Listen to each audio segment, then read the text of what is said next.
Hi friends, welcome back to the channel Technical Edits.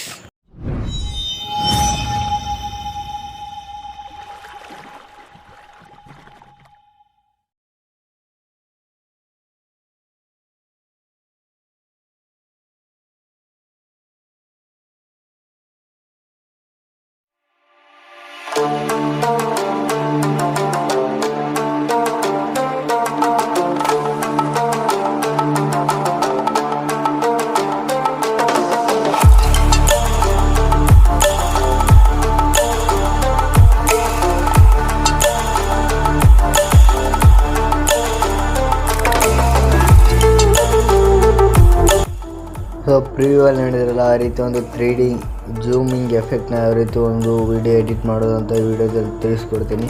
So ನಾನು ಒಂದು ಕ್ಯಾಪ್ಕಟ್ ಒಂದು ಆ್ಯಪ್ನ ಡಿಸ್ಕ್ರಿಪ್ಷನಲ್ಲಿ ಲಿಂಕ್ನ ಕೊಟ್ಟಿರ್ತೀನಿ. ಸೊ ಹೋಗ್ಬಿಟ್ಟು ಡೌನ್ಲೋಡ್ ಮಾಡ್ಕೊಳ್ಳಿ.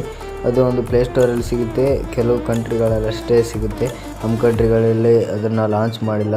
ಸೊ ನಾನು ಒಂದು ಲಿಂಕ್ನ ಕೊಟ್ಟಿರ್ತೀನಿ, ಆ ಲಿಂಕ್ ಮುಖಾಂತರ ನೀವು ಡೌನ್ಲೋಡ್ ಮಾಡಿಕೊಂಡ್ರೆ ನಿಮಗೆ ಆ ಒಂದು ಆ್ಯಪ್ ಯೂಸ್ ಮಾಡೋಕ್ಕೆ ಬರುತ್ತೆ ಅಂತಲೇ ಹೇಳ್ಬೋದು. ಸೊ ವಿಡಿಯೋನ ಶುರು ಮಾಡೋಕ್ಕಿಂತ ಮುಂಚೆ ನೀವು ನಮ್ಮ ಚಾನಲ್ಗೆ ಸಬ್ಸ್ಕ್ರೈಬ್ ಮಾಡಿಕೊಂಡೇ ನೋಡ್ತಿದ್ದೀರಿ ಅಂದರೆ ಸಬ್ಸ್ಕ್ರೈಬ್ ಮಾಡ್ಕೊಳ್ಳಿ ಮತ್ತು ಬೆಲ್ಲೈಕನ್ನ ಕ್ಲಿಕ್ ಮಾಡಿ. ಇದೇ ರೀತಿ ಹೊಸ ವೀಡಿಯೋಗಳನ್ನ ಮಾಡ್ತಾ ಇರ್ತೀನಿ ಎಡಿಟಿಂಗ್ ಬಗ್ಗೆ, ನಿಮಗೆ ನೋಟಿಫಿಕೇಷನ್ ಬರುತ್ತೆ ಅಂತಲೇ ಹೇಳ್ಬೋದು. ಸೊ ಸಬ್ಸ್ಕ್ರೈಬ್ ಮಾಡ್ಕೊಳ್ಳಿ. ವಿಡಿಯೋ ಹೇಗಿತ್ತು ಅಂತ ಲೈಕ್ ಮಾಡಿ, ಶೇರ್ ಮಾಡಿ, ಕಮೆಂಟ್ ಮಾಡಿ ಅಂತ ಹೇಳ್ತಾ ಸೊ ಬನ್ನಿ ವಿಡಿಯೋನ ಶುರು ಮಾಡೋಣ. ಈಗ ಕ್ಯಾಪ್ಕಟ್ ಒಂದು ಆ್ಯಪ್ನ ಓಪನ್ ಮಾಡ್ಕೊಂಡಾದ್ಮೇಲೆ ನಿಮಗೆ ಇಲ್ಲಿ ನ್ಯೂ ಪ್ರಾಜೆಕ್ಟ್ ಅಂತ ಇದೆಲ್ಲ, ಇದ್ರ ಮೇಲೆ ಕ್ಲಿಕ್ ಮಾಡ್ಕೊಂಡಾದ್ಮೇಲೆ ಒಂದಿಷ್ಟು ಫೋಟೋಗಳನ್ನ ಸೆಲೆಕ್ಟ್ ಮಾಡ್ಕೊಳ್ಳಿ. ಸೊ ನಾನು ಈ ಒಂದು ಫೋಟೋನ ಸೆಲೆಕ್ಟ್ ಮಾಡ್ಕೊತಾ ಇದ್ದೀನಿ. ನಾನು ಈ ಒಂದು ಫೋಟೋನ ಸೆಲೆಕ್ಟ್ ಮಾಡ್ಕೊತೀನಿ. ಸೊ ಈ ರೀತಿಯಾಗಿ ಒಂದು ಫೋಟೋನ ಸೆಲೆಕ್ಟ್ ಮಾಡ್ಕೊಳ್ಳಿ. ಇಲ್ಲಿ ಫಾರ್ಮ್ಯಾಟ್ ಅಂತ ಇದೆಯಲ್ಲ, ಇದ್ರ ಮೇಲೆ ಕ್ಲಿಕ್ ಮಾಡ್ಕೊಳ್ಳಿ. ಇಲ್ಲಿ ನಿಮಗೆ ಯಾವ ಸೈಜ್ ಬೇಕೋ ಆ ಸೈಜ್ ಒಂದು ಬರುತ್ತೆ. ಸೊ ನಾನು ಈ ಒಂದು ಸೈಜ್ನ ಇಟ್ಕೊತಾ ಇದ್ದೀನಿ. ಸೊ ನೋಡ್ತಾ ಇರೋದು, ನಾನು ಈ ಒಂದು ಸೈಜ್ಗೆ ಒಂದು ವಿಡಿಯೋನ ಎಡಿಟ್ ಮಾಡ್ತಾ ಇದ್ದೀನಿ. ಸೊ ಈ ಒಂದು ಸೈಜ್ ಇಟ್ಕೊತಾ ಇದ್ದೀನಿ. ಅದಾದಮೇಲೆ ಫೋಟೋನ ಆ್ಯಡ್ ಮಾಡಿರ್ತಾರಲ್ಲ, ಇದ್ರ ಮೇಲೆ ಕ್ಲಿಕ್ ಮಾಡ್ಕೊಂಡು ಈ ರೀತಿ ಒಂದು ಜೂಮ್ನ ಮಾಡ್ಕೊಳ್ಳಿ. ಸೊ ನೀವು ಈ ರೀತಿಯಾಗಿ ಮೂವ್ನ ಕೂಡ ಮಾಡ್ಬೋದು. ಇದಾದಮೇಲೆ ನಿಮಗೆ ಒಂದು ಫೋಟೋ ಎಷ್ಟು ಸೆಕೆಂಡ್ ಬೇಕೋ ಅಷ್ಟು ಸೆಕೆಂಡ್ವರೆಗೂ ಒಂದು ಫೋಟೋ ಡ್ಯೂರೇಷನ್ನ ಹೆಚ್ಚಿಗೆ ಮಾಡ್ಕೊಳ್ಳಿ. ಇದಾದಮೇಲೆ ಮತ್ತೆ ಇನ್ನೂ ಒಂದಿಷ್ಟು ಫೋಟೋಗಳನ್ನ ಆ್ಯಡ್ ಮಾಡಬೇಕಂದ್ರೆ ಇಲ್ಲಿ ಪ್ಲಸ್ ಐಕನ್ ಇದೆಯಲ್ಲ, ಇದ್ರ ಮೇಲೆ ಕ್ಲಿಕ್ ಮಾಡ್ಕೊಳ್ಳಿ. ಇದಾದಮೇಲೆ ಮತ್ತೆ ನಿಮಗೆ ಯಾವ ಥರ ಫೋಟೋ ಬೇಕೋ ಆ ಥರ ಒಂದು ಫೋಟೋಗಳನ್ನ ಆ್ಯಡ್ ಮಾಡ್ಕೊಳ್ಳಿ. ಇಲ್ಲ ನೀವು ಬಿಟ್ಟು ಆ್ಯಡ್ ಮಾಡ್ತೀನಿ ಅಂದರೆ ಮಾಡ್ಕೋಬೋದು. ನೋಡ್ತಾ ಇರ್ಬೋದು, ನಾನು ಇದೇ ರೀತಿ ಎಲ್ಲ ಫೋಟೋಗಳನ್ನ ಇದನ್ನು ಕೂಡ ಈ ರೀತಿ ಒಂದು ಸೆಟ್ನ ಮಾಡ್ತೀನಿ. ಸೊ ನೀವು ಕೂಡ ಇದೇ ರೀತಿಯಾಗಿ ಸೆಟ್ನ ಮಾಡ್ಕೊಳ್ಳಿ. ಸೊ ಫುಲ್ ಸ್ಕ್ರೀನ್ನ ಇಡಿ, ಹಂಗಾದರೆ ಮಾತ್ರ ಇದು ಒಂದು ಜೂಮ್ ಎಫೆಕ್ಟ್ ಸರಿಯಾಗಿ ಕುಂದಿರೋದು. ಅದಾದಮೇಲೆ ಮತ್ತೆ ಈ ಒಂದು ಫೋಟೋ ಡ್ಯೂರೇಷನ್ನು ಕೂಡ ನಾನು ಜಾಸ್ತಿ ಮಾಡ್ಕೊತೀನಿ. ಅದಾದಮೇಲೆ ಮತ್ತೆ ಈ ಒಂದು ಫೋಟೋ ಮೇಲೆ ಕ್ಲಿಕ್ ಮಾಡ್ಕೊತೀನಿ. ಇದನ್ನು ಕೂಡ ಒಂದು ಸ್ವಲ್ಪ ಜೂಮ್ನ ಮಾಡ್ಕೊತೀನಿ. ಸೊ ಇದಾದಮೇಲೆ ಇದನ್ನು ಕೂಡ ಒಂದು ಸ್ವಲ್ಪ ಡ್ಯೂರೇಷನ್ನ ಹೆಚ್ಚಿಗೆ ಮಾಡ್ಕೊತೀನಿ. ಸೊ ನೋಡ್ತಾ ಇರ್ಬೋದು, ಈ ರೀತಿಯಾಗಿ ಒಂದು ಫೋಟೋಸ್ಗಳನ್ನ ಇಂಪೋರ್ಟ್ ಮಾಡ್ಕೊಂಡಿದ್ದೀನಿ. ಈಗ ನೀವು ಒಂದು ಎಫೆಕ್ಟ್ ಆಗಬೇಕಂದ್ರೆ ಜೂಮ್ 3D ಪ್ರೋ ಒಂದು ಎಫೆಕ್ಟ್ ಇದೆ, ಅದನ್ನ ಎಫೆಕ್ಟ್ ಆಗಬೇಕು. ಮೊದಲು ಏನು ಮಾಡೋಕ್ಕಪ್ಪ ಅಂದರೆ ಫೋಟೋ ಮೇಲೆ ಕ್ಲಿಕ್ನ ಮಾಡಿ. ಇದಾದಮೇಲೆ ಇಲ್ಲಿ ಸ್ಟೈಲ್ ಅಂತ ಒಂದು ಆಪ್ಷನ್ ಇದೆ, ಈ ಆಪ್ಷನ್ ಮೇಲೆ ಕ್ಲಿಕ್ನ ಮಾಡಿ.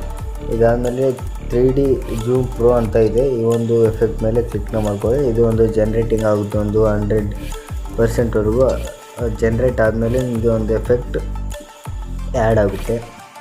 ಸೊ ನೋಡ್ತಾ ಇರ್ಬೋದು, ಈ ಒಂದು ಎಫೆಕ್ಟ್ ಆ್ಯಡ್ ಆಗಿದೆ.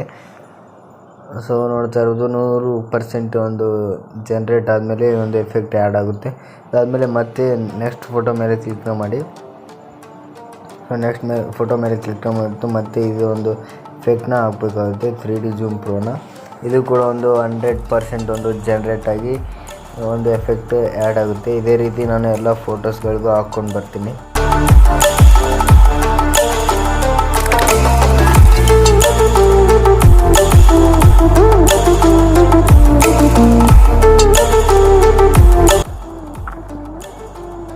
ಸೊ ನೋಡ್ತಾ ಇರ್ಬೋದು, ನಾನು ಎಲ್ಲ ಫೋಟೋಗಳಿಗೆ ಒಂದು ಎಫೆಕ್ಟ್ನ ಹಾಕ್ಕೊಂಡು ಬಂದಿದ್ದೀನಿ. ಈಗ ಒಂದು ಎಫೆಕ್ಟ್ನ ಆ್ಯಡ್ ಮಾಡಬೇಕಾಗುತ್ತೆ. ಎಫೆಕ್ಟ್ ಮೇಲೆ ಕ್ಲಿಕ್ನ ಮಾಡ್ಕೊಂಡ್ಬಿಟ್ಟು ವಿಡಿಯೋ ಎಫೆಕ್ಟ್ ಮೇಲೆ ಕ್ಲಿಕ್ನ ಮಾಡಿ. ಇದಾದಮೇಲೆ ಇಲ್ಲಿ ಒಂದು ಪಾರ್ಟಿ ಅಂತ ಇದೆಯಲ್ಲ, ಈ ಒಂದು ಮೂಡ್ಗೆ ಇಟ್ಕೊಳ್ಳಿ. ಇದಾದಮೇಲೆ ಇದು ಒಂದು ಎಫೆಕ್ಟ್ ಬರುತ್ತೆ, ಯಾವುದಪ್ಪ ಅಂದರೆ ಸೊ ಇಲ್ಲಿ ಸ್ಟ್ರೋಬ್ ಅಂತ ಒಂದು ಎಫೆಕ್ಟ್ ಬರುತ್ತೆ. ಈ ಒಂದು ಎಫೆಕ್ಟ್ನ ಹಾಕಬೇಕಾಗುತ್ತೆ.